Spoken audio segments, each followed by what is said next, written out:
कुछ भी काम करो तो उसमें पैसे मिलते ही है, लेकिन मुझे पैसा नहीं मिल रहा था, शोहरत मिल रही थी।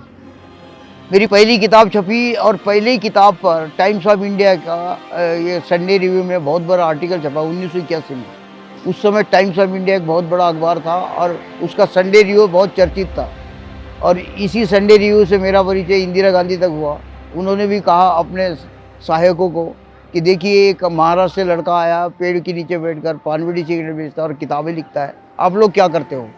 एक MP मेंबर ऑफ पार्लियामेंट मुझे बुलाने भी आए कि चलो मिल लो उनसे चल के। तो कहने का मतलब मुझे शोहरत बहुत मिलती गई, लेकिन पैसा नहीं मिला।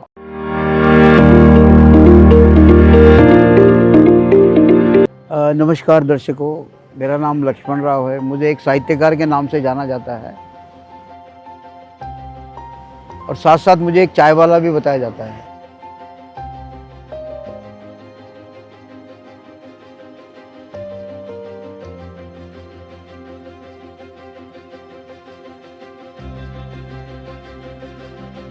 ये जहाँ मैं बैठा हूँ ये विष्णु दिगंबर मार्ग ITO के पास नई दिल्ली, और यहाँ मैं पिछले 45 वर्षों से चाय भी बेच रहा था, 25 सालों से। उसके पहले 15 साल मैंने पान बीड़ी सिगरेट बेचा। उसके पहले मैंने भवनों पर मजदूरी की, ढाबों पे बर्तन साफ किए। ये मेरा संघर्ष में जीवन रहा। और मैं महाराष्ट्र से हूँ। 22 जुलाई 1952 को मेरा जन्म महाराष्ट्र में हुआ। महाराष्ट्र में अमरावती जिले में एक छोटा सा गांव तड़ेगांव दशासर। 8वीं कक्षा वहाँ तक पास की और उन्हीं दिनों में मैं गुलशन नंदा जी को उपन्यास पढ़ता था।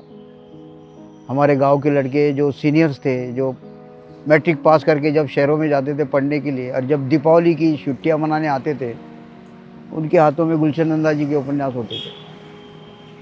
तो कभी कभार मैं भी उनसे मांग लेता था, कोई देता भी था, कोई नहीं देता था, लेकिन गुलशन नंदा जी के उपन्यास की चर्चा भी थी और वो पुस्तकें मैंने पढ़ी, जबकि मेरी मातृभाषा मराठी है और मुझे हिंदी से लगाव हुआ। पास हमारे गांव का एक लड़का था रामदास, वो पानी में डूबकर मर गया।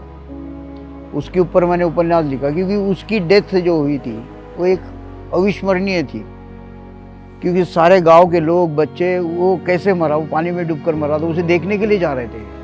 तब मुझे लगा, तब तो मैं भी छोटा था और वो मेरा सीनियर था, तब मुझे भी लगा कि ऐसा क्या था रामदास।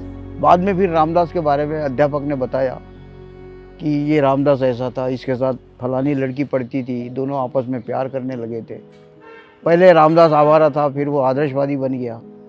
ये सारी घटनाओं ने मुझे ऐसा लगा कि मैं एक उपन्यास क्यों नहीं लिख सकता। दूसरा पहलू ये भी था मेरा कि मैं गुलशन नंदा जी क्यों नहीं बन सकता हूँ। और ये मेरी सोच आगे बढ़ती गई। 8वीं पास करके मैं अमरावती में आया, वहाँ 10वीं पास की। उसके बाद एक मिल में काम करने लगा।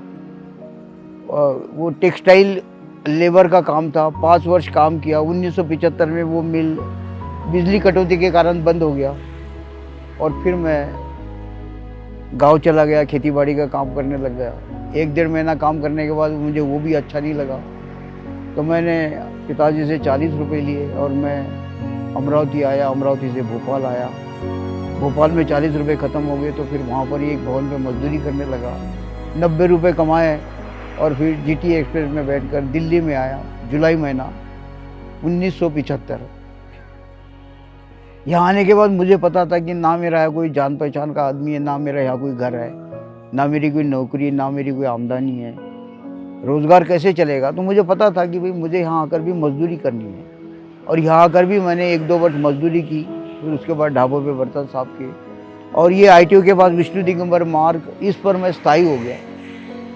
और जब मैं पान बीड़ी सिगरेट बेचने लगा था तो सौभाग्य की बात है कि 1-1.5 किलोमीटर पे एक संडे बाज़ार के नाम से, संडे पुस्तक बाज़ार के नाम से एक बाज़ार लगता था और वहाँ जाकर मैं पुस्तकें खरीदता था, वो पढ़ने लाता था। और वहाँ से मुझे बड़े बड़े लेखकों का पता चला। Shakespeare, Stalin, marks, Lenin, Gorky, ऐसे विद्वानों का, मुंशी प्रेमचंद, शरतचंद्र चट्टोपाध्याय, इनकी हिंदी में पुस्तकें लाकर मैं पढ़ने लगा। और मुझे लगा कि लक्ष्मण राव, तू अभी शुरुआत है, तू कुछ नहीं है। लेकिन मेरे पास एक रचना थी रामदास की जो मैंने लिखा था और उसके बाद थोड़ा सा इम्प्रूव किया। किसी ने नहीं कहा कि इसे छापना चाहिए, पर एक प्रकाशक ने मुझे गेट आउट कहा और मैं आज प्रणाम करता हूँ कि उस प्रकाशक के उनके अभिनंदन से आज आपको इतनी सारी पुस्तकें दिखाई दे रही है। मैंने अपना पब्लिकेशन स्थापित किया भारतीय साहित्य कला प्रकाशन के नाम से, और इतनी सारी मेरी पुस्तकें हैं। लोग पूछते थे, आप जैसे विद्वान पूछते थे कि व्हाट इज़ योर क्वालिफिकेशन, आप कहाँ तक पढ़े लिखे हो। तब मुझे लगा कि मुझे पढ़ना चाहिए, पढ़ने की तो इच्छा मेरी थी, लेकिन मैंने 40 साल की उम्र में दिल्ली से ही CBSE से 12वीं पास किया। 50 साल की उम्र में मैंने दिल्ली यूनिवर्सिटी से BA किया, और 63 साल की उम्र में मैंने IGNOU से MA किया। इस तरह से मेरी शिक्षा रही। मेरे 2 बेटे MBA करके बैंक में नौकरी करते हैं, और कोरोना तक मैं यहाँ चाय बेचता रहा। उसके बाद दुकान ठप हो गई, और फिर अचानक ही मुझे कॉल आया सांग्रीला होटल से, इंटरनेशनल कॉन्टिनेंटल होटल सांग्रीला। वहाँ मुझे as a tea consultant and celebrity के रूप में रखा गया है। 2 वर्ष हो गए हैं, मेरे कटआउट्स लगे हुए हैं वगैरह वगैरह, और ये मेरा जीवन है। तो मैंने संघर्ष में किया जो भी किया, और ये मेरा अनुभव रहा कि जीवन में मैं आज तक कभी भूखा नहीं रहा हूँ, क्योंकि मैंने भोजन के लिए जो कुछ किया है।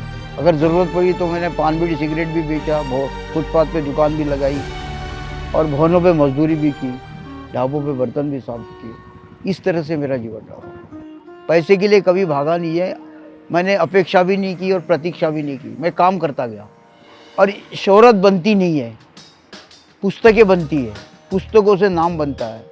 लेखक को पुस्तकों के नाम से जाना जाता है। सबसे बड़ी बात है कि किताबें छपती है, हमने लिखी, छपी, बिकी, पढ़ी, पढ़ने के बाद उसकी चर्चा, उसके लिए समय लगता है। तो साहित्य एकदम स्टैब्लिश नहीं होता। इसीलिए हम बार बार कहते हैं कि लेखक का जन्म ही 50 साल के बाद है, और उसकी ज़िंदगी उसके मरने के बाद है। और अक्सर ये प्रमाणित है कि लेखकों को तभी जाना गया है कि जब उनकी मृत्यु हो गई है, उनकी पुस्तकें बाहर आ गई, उन्हें पढ़ने लगे। तब तक लोगों को पता ही नहीं था। आमने सामने लेखक तो कभी होता ही नहीं है, लेकिन जब लेखक का परिचय पुस्तकों से होता है, पुस्तकें सामने आती है, तो फिर वो पुस्तकें 2-2, 5-5, 10-10 हज़ार छप जाती है, और वो लेखक को परिश्रम भी मिलता है, परिवार फ़ायदा उठाता है, और लेखक का नाम होता है। तो जैसे कि यहाँ पर जो मैं बैठा था, तो मेरे बारे में अखबारों में छपता था, तो मेरे बारे में विदेश के अखबारों में भी छपा है। तो विदेश के अखबारों में सांग्रीला होटल के जो वाइस प्रेसिडेंट थे, वो हांगकांग में होते हैं, तो उन्होंने मेरे बारे में पढ़ा था। तब यहाँ के स्टाफ को कहा, सीनियर को, कि लक्ष्मण राव को ले आओ, ये हमारे काम का आदमी है। तब मेरे साथ कांटेक्ट करने आई एक मैडम, महिला मैनेजर। उन्होंने कहा चलो ऐसी सी बात है, हमारे साहब आए हुए आपसे मिलना चाहते हैं। तो मैंने 2 बार मना किया, पहली बार भी मना किया, 3-4 महीने के बाद फिर मना कर दिया। फिर तीसरी बार आए, उन्होंने कहा सिर्फ एक बार मना करने के लिए चलो आप, क्योंकि वो दोबारा कम से कम भेजेंगे तो आपसे मुलाकात हो जाएगी। लेकिन उस टाइम मैंने फाइनल कर लिया, मैंने कहा ठीक है सर, मैं ज्वाइन कर लूँगा। तो ये बात हुई। तो आज मुझे पता नहीं था, अगर ये मौका मुझे शायद 10 साल पहले मिल जाता तो और अच्छा होता।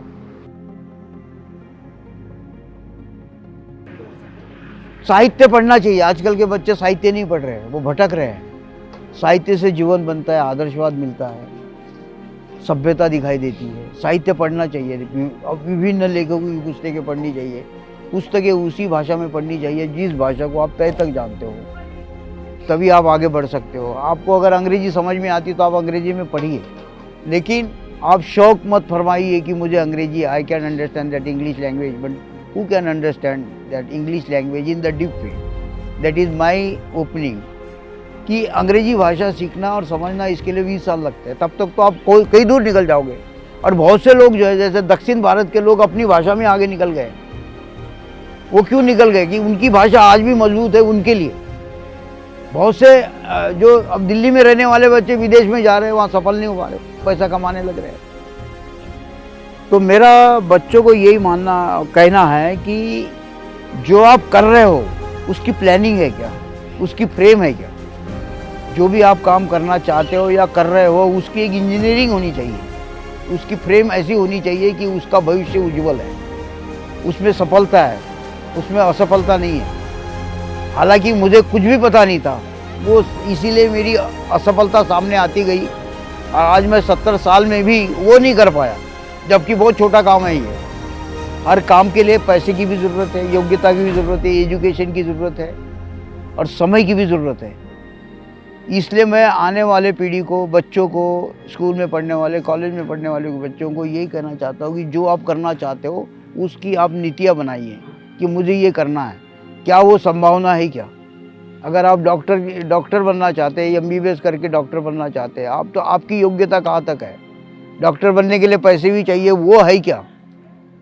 तो आप ये मत कहिए कि क्या हम गरीब है तो क्या हम बनेंगे नहीं क्या? ऐसा नहीं है। वो बहुत कुछ संभावना होना ज़रूरी है।